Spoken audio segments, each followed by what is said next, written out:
we present Bernard Horsfall as Harry Lawson and Geoffrey Banks as Professor von Hardwig in A Journey to the Center of the Earth, the novel by Jules Verne, adapted for radio in 8 parts by Howard Jones. Part 3, Lost. Yes, my name is Harry Lawson. I am a nephew by marriage to that celebrated, brilliant, eccentric German scientist, Professor von Hardwig. It was he who planned our unforgettable journey, a journey to the center of the Earth. But I, in a sense, was responsible for it, for I hit upon the clue which enabled us to decipher some runic writing on an ancient parchment.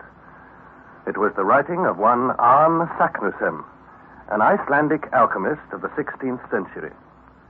And he told how he had journeyed to the center of the Earth by descending the crater of the volcano Snæfellsnes in Iceland. My uncle was determined that we should follow in Saknussemm's footsteps. So, with our faithful Icelandic guide, Hans Bjelke, we descended the crater of Snæfellsnes. Presently, we reached a spot where 4 subterranean galleries opened up before us. My uncle chose to follow the eastern gallery. We marched for days and days. Our water supplies were exhausted. At last, we ran up against a solid wall of rock. We had followed the wrong road. We turned back on a nightmare march, during which I became delirious with thirst. We reached the junction of the galleries, where it seemed we were doomed to die. But Hans, exploring a little on his own account, heard the rush of water beyond a granite wall.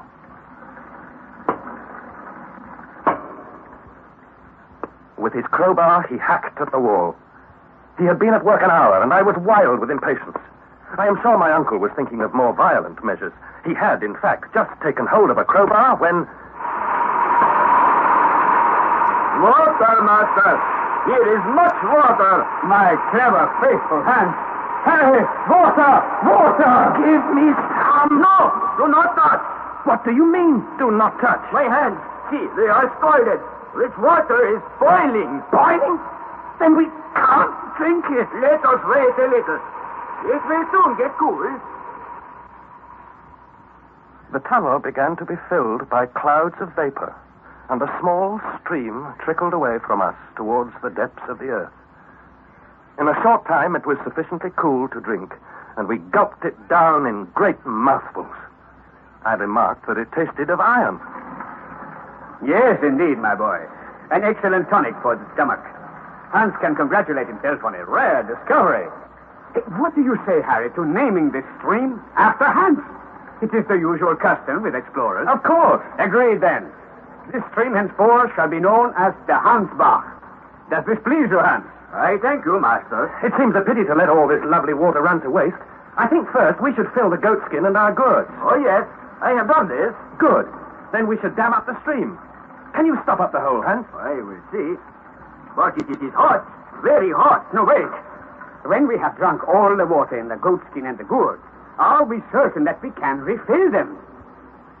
Well, are we, Harry? Now that you mention it. Let the water run away, I say. It is inexhaustible. Also, it will follow naturally the road to the center of the earth. It will serve to guide and refresh us on our way. You're right, Uncle, and with this stream always beside us, we're bound to succeed. Let's push on. Oh, have you forgotten that it's night time? First we must sleep. And then, as you say, Harry, let us push on. We resumed our march on the following day at 8 in the morning. The granite tunnel, with its sinuous and winding way and its occasional sharp turns, had all the appearance of a labyrinth. Its direction, however, was generally towards the southeast. All the time, the stream flowed quietly at our feet. My uncle began to complain of the horizontal nature of the road. Our calculations showed a fall of about only 2 inches in every furlong. But this did not seem important to me. So long as the road led towards the center of the earth, there was no reason to complain. Besides, we had no choice. On the evening of Friday, the 10th of July, our calculations showed us to be some 30 leagues southeast of Reykjavik, and about 2.5 leagues beneath the surface. Hans, who was leading, suddenly gave a warning cry. Beware! Take care there! Take great care! What is the matter? A hole! Right here. Right under my feet. A horrible well. A beautiful well. Oh, it makes you dizzy to look down. Eh, Harry? Yes. Yes, this will take us down quickly. And it will take us a very long way. It is a veritable staircase. A staircase? We can't get down there. We have plenty of ropes. Have we not, Hans? Plenty. I have them all here in my pack. Not one is lost. Splendid. But why do we delay with talk? Let us go down. The well into which we descended was a narrow opening known as a fissure.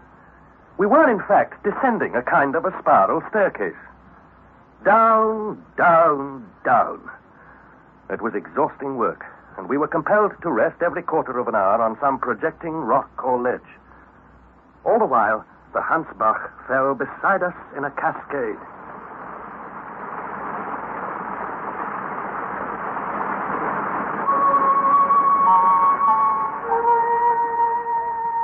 For 2 whole days, we followed the staircase down, penetrating 2 leagues deeper into the crust of the earth. On the 3rd day, however, at about 12 o'clock, the fissure suddenly assumed a gentler slope, still tending in a southeasterly direction. The road became comparatively easy, and at the same time, dreadfully monotonous.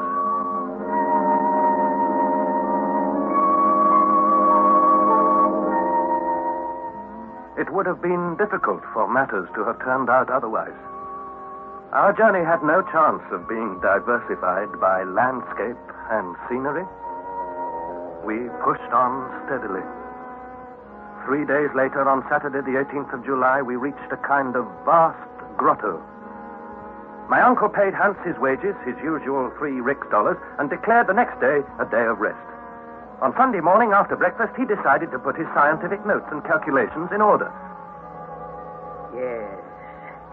Yes, when we return to the surface, I shall want to make a map of our journey. It would not be too difficult. I have noted with the greatest care the angles and slopes we have followed. Hans, take the compass. Tell me how it indicates. It points east, 1/4 southeast. So, excellent. I calculate we have traveled 250 miles from our point of departure. That means that the Atlantic Ocean is over our heads. Certainly.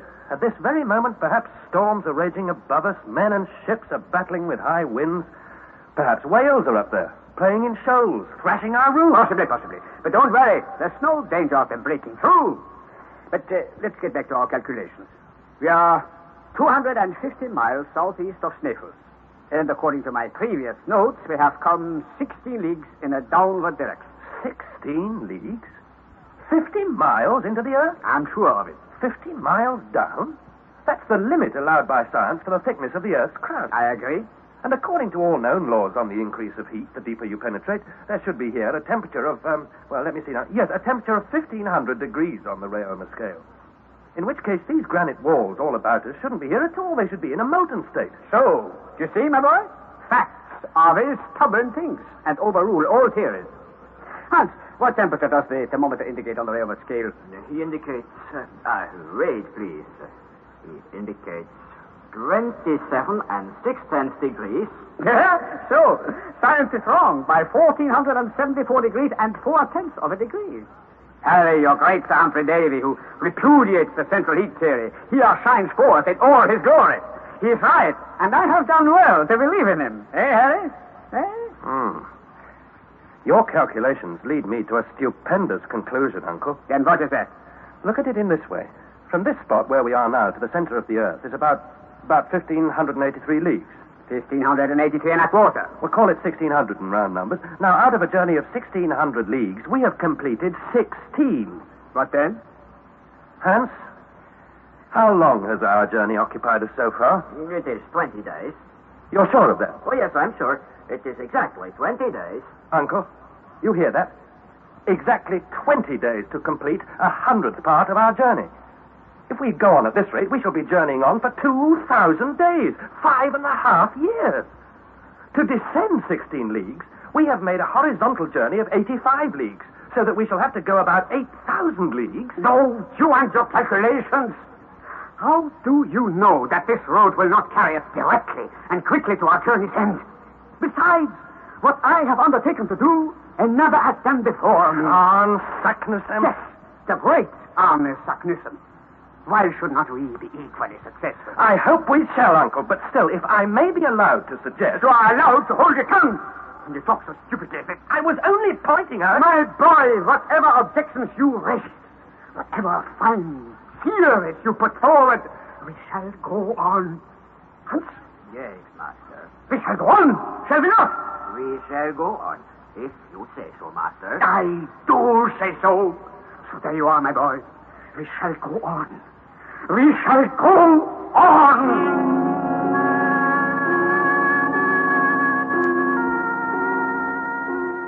For several days thereafter, the slopes ahead of us became steeper. Some were frightful, almost vertical. And it seemed that we were forever going down through the solid rock. On some days we descended 1.5 leagues and even 2 leagues, that is 6 towards the center of the earth. These descents were sufficiently perilous, and as we made them, we learned to appreciate to the full the marvelous coolness of our guide. This grave and dispassionate Icelander had become devoted to us, and he got us over many a dangerous situation where, but for him, our little expedition must have foundered. During the 2 weeks following our last conversation, there occurred nothing worthy of record. But the next event, which I must relate, is indeed quite fearful.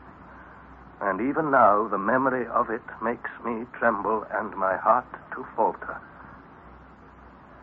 Our constant and successive descents had taken us quite 30 leagues into the earth. That is to say, that there were above us nearly 100 miles of rocks, oceans, continents, and towns. In a horizontal direction, we were about 200 leagues southeast of Iceland. The 7th of August. On that unforgettable day, the tunnel had taken an almost level course. I was walking in front. My uncle had charge of one of the Ruhmkorff coils. I had the other. By means of its light, I was examining the different layers of granite. Presently, I halted and turned round. Uncle? I had been completely absorbed in my engrossing occupation and had failed to notice. I was alone. Uncle?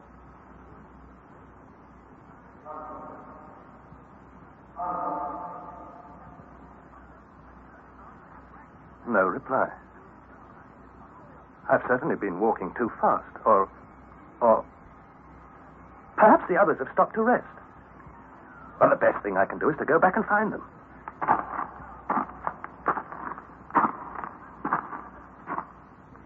I must have walked back for at least a quarter of an hour.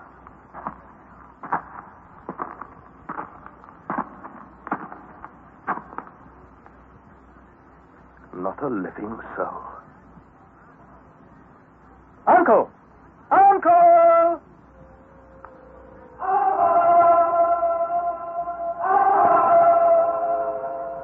Uncle! No reply. My voice was lost in the myriad cavernous echoes it aroused. For the first time, I began to feel seriously alarmed. A shiver ran through my body. I broke out in a sweat. Keep calm. I must keep calm. I shall find them all right. Of course I shall. There can't be 2 roads to the center of the earth. It's certain that I'm a long way ahead of them. All I have to do is to go back and find them.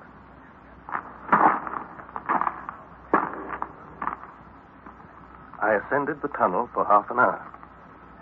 I couldn't make up my mind whether or not I recognized certain markings and projections on the walls. Every now and again I paused and listened in case my uncle and Hans were calling, knowing well that in that still atmosphere I should hear them a long way off. But no, there was nothing to be heard. Nothing in all that immense gallery except the echoes of my own footsteps.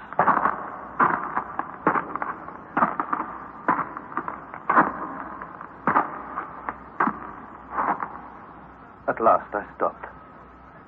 Even now, I could scarcely believe that I was lost. I was quite willing to think that I had made a mistake, but not that I was lost. If I had made some silly mistake, then surely I should find my way back to my companions. But if I was really lost... No, I would not think of it. I said to myself, "Back up now, it's all right. Since there's only one road to be followed, they must come by it, and we shall meet. All I have to do is to go back up the slope. Just a minute, though. It's possible that having missed me, they too may have started to search for me. In that case, I must make haste, and I shall catch up with them. Of course I shall catch up with them. There's no doubt about it." But I was by no means convinced of what I said.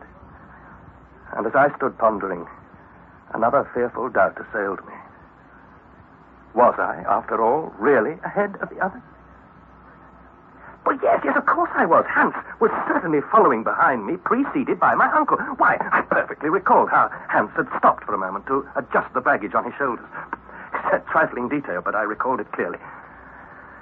And then I thought, there's another sure means of not losing my way. There's a thread to guide me through all this twisting passage. The Hansbach, our faithful little stream. Come along now, I said. Be on your way. Catch up with them. This wonderful little spring, our little river, which had spared us from thirst for so long, would now lead me straight back onto the right road. But first I thought I would refresh myself with a wash. I stopped to plunge my hands into the waters of the Hansbach stream. But there was no Hansbach stream. There was only the hard and dusty road of granite. No words can describe the despair that seized me. I went down on hands and knees, feeling the hard and arid floor. No stream, not the slightest trace of dampness. "Uncle!"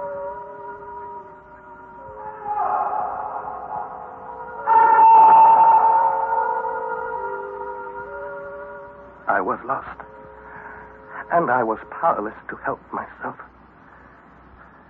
Kneeling there, I asked for heaven's help, little as I had a right to be remembered by God. I prayed earnestly and sincerely. I felt calmer after that. I remembered I had with me provisions for 3 days. I remembered that my water gourd was quite full. I must not give up. I must try to find my companions. Which way should I go? Up the slope? Or down? I would go on up the slope, I decided. In that direction, I should eventually reach the point where I had lost the stream.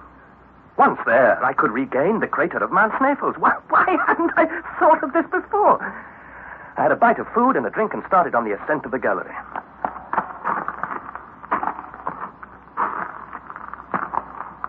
An hour passed. I tried to recall the shape of the tunnel to persuade myself that I had come this way before. But I could recognize nothing. And then I stumbled against something solid. Impossible rock! This was the end of the passage.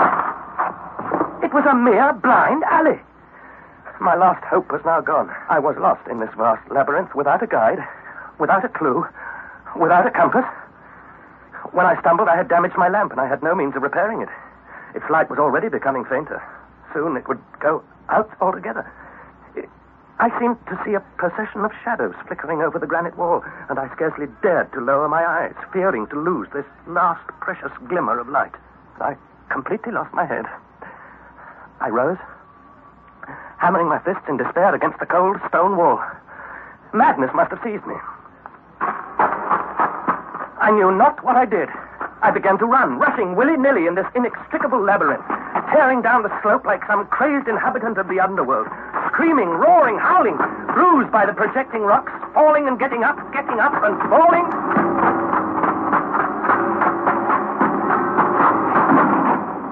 Where was I going? I did not know.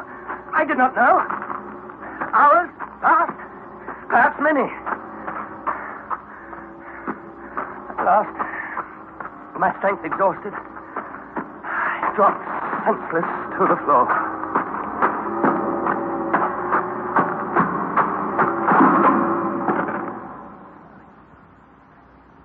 When at last I opened my eyes, my face was wet with tears.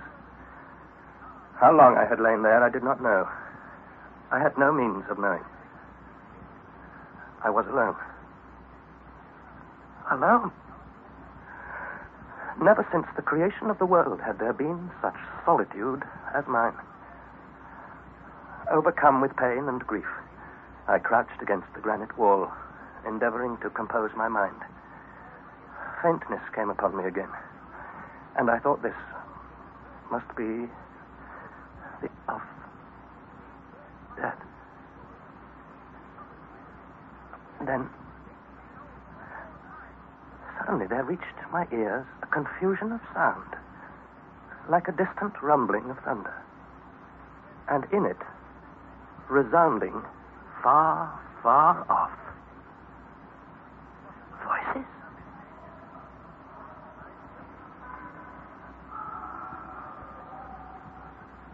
What was it?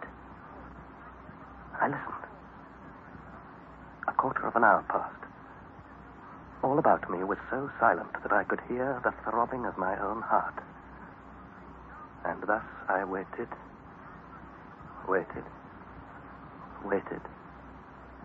strangely hopeful.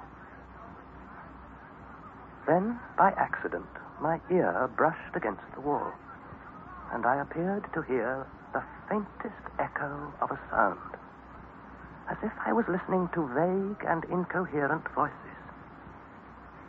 I cried aloud, "It can't be. It isn't true. It's delirium. I'm imagining it." But I listened all the more intently.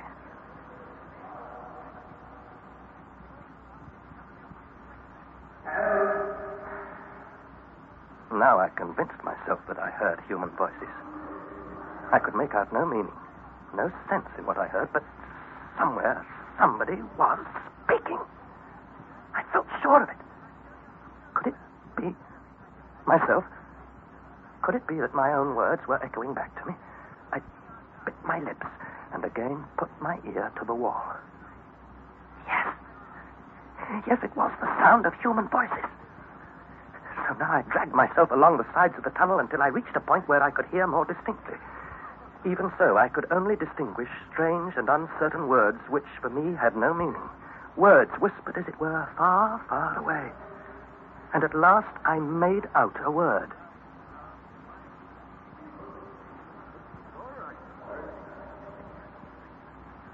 Folorat? What did it mean? I didn't know. I didn't care. It was Danish. It must be either my uncle or Hans who was speaking. I yelled at the top of my voice, "Help! Help!" Then I listened, scarcely daring to breathe. I listened for the slightest sound, a cry, a sigh, a question. But no, all was silence. And now I began to fear that my voice was so weak that my companions who were in search of me would never hear me. It must be they. It must. What other men can be buried down here, 100 miles under the surface of the earth? Then again I listened. I moved my ear over to the wall and found a spot where the voices appeared to be at their loudest. And I heard, too, a noise like the rolling of distant thunder. Now, at last, I understood what was happening. These sounds were not reaching me through the solid mass of granite. They were coming along the gallery itself. The place where I lay had some peculiar acoustic property of its own. A whispering gallery.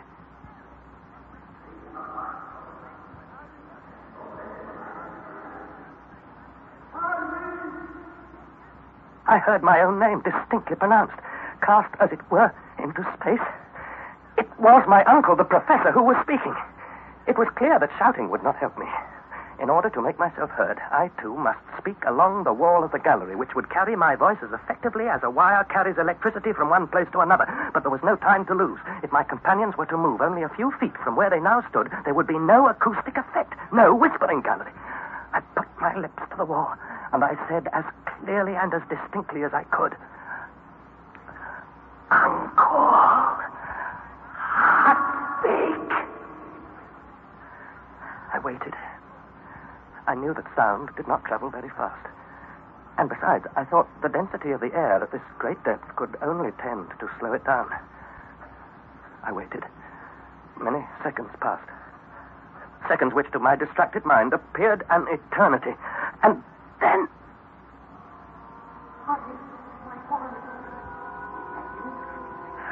Uncle!